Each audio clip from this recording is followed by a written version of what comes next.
in my spare time, I'm studying the fall of the Roman Empire. And a major theme that I've seen when it comes to Rome's government and their social and economic status before the fall of Rome in regards to homosexuality and how that, in fact, it's said that it weakened the military because when you have effeminate men who have passionate emotions towards each other and they're not disciplined in their mind, they're operating in their flesh, and that deters them from really being able to defend their empire. So I wanted to show you and let you see with your own eyes. This is the book of Romans. This is Romans 1. This is Paul writing to the Romans. And I wanted to show you what it says about homosexuality, but I wanted to give you the Greek terminology behind these words. So starting in verse 26, for this cause, God gave them up. And I also want to point out before I continue that this gentleman and I were talking about, is God going to give up on us? Or is it that we give up on God? And so that I always remember that. And so you see this theme here. God gave them up. So it's not that God gives up on us. It's because of our own disobedience and our own desires that God will give us what we want. He will give us exactly what we want. And we don't realize that, again, just because we want something doesn't mean it's good for us. So God gave them up.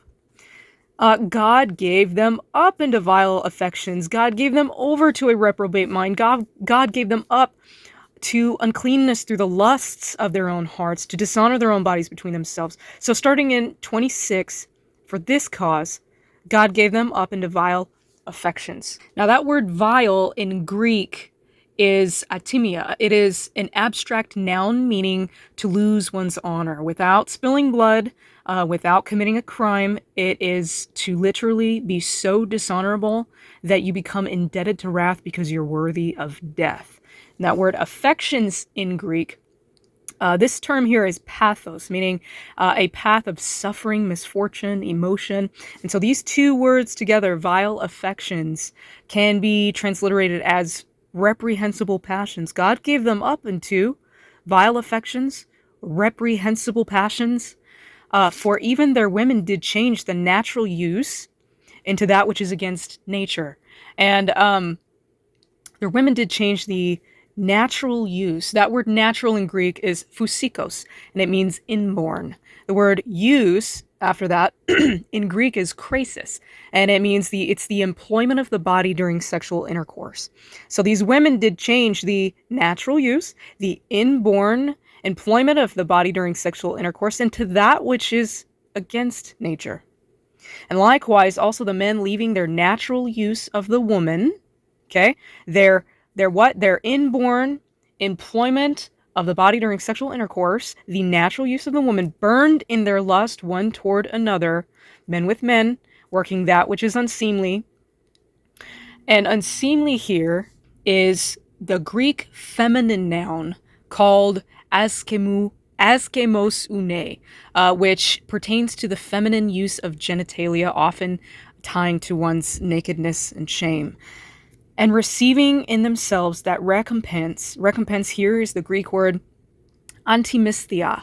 In short, it means compensation or repayment of their error.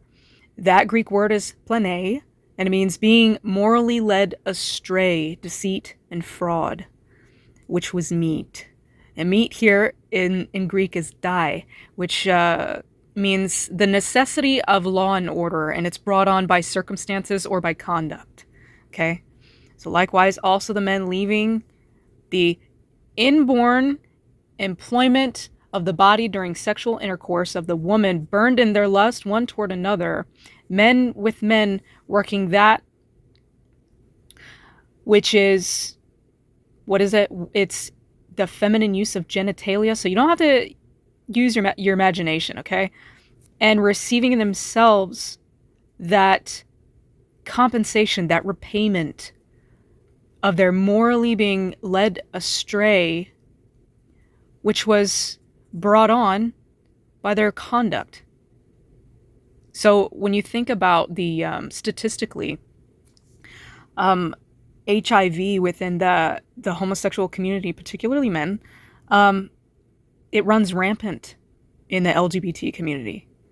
And that is, by design. Again, like the word meat here, when it's talking about the necessity of law and order, um, like it's like in other words, cause and effect. Okay, we were not designed to be homosexual. We were not designed to love our sameness. Like, if as a woman, for me, I was not designed to love another woman who's, because she's so similar to me physically, emotionally, intellectually, whatever, because she just gets me. And we were not designed to pour ourselves into our sameness. Okay, we're not designed to love the sameness. We're designed actually to be selfless. We are selfless by design. And when I talk to you guys about how the male and the female brain are so drastically different, neither is inferior or superior to the other, but they're so different that they complement each other. We are in need of each other to complement each other, to balance one another out. And we break the balance of nature when we go against nature. We go against God's design. We go against the natural law and order and use of things, even within our bodies. And what happens? We receive in ourselves the recompense of our error, which is meat. That's exactly what happens to us. And nature cries out, you shouldn't be doing this.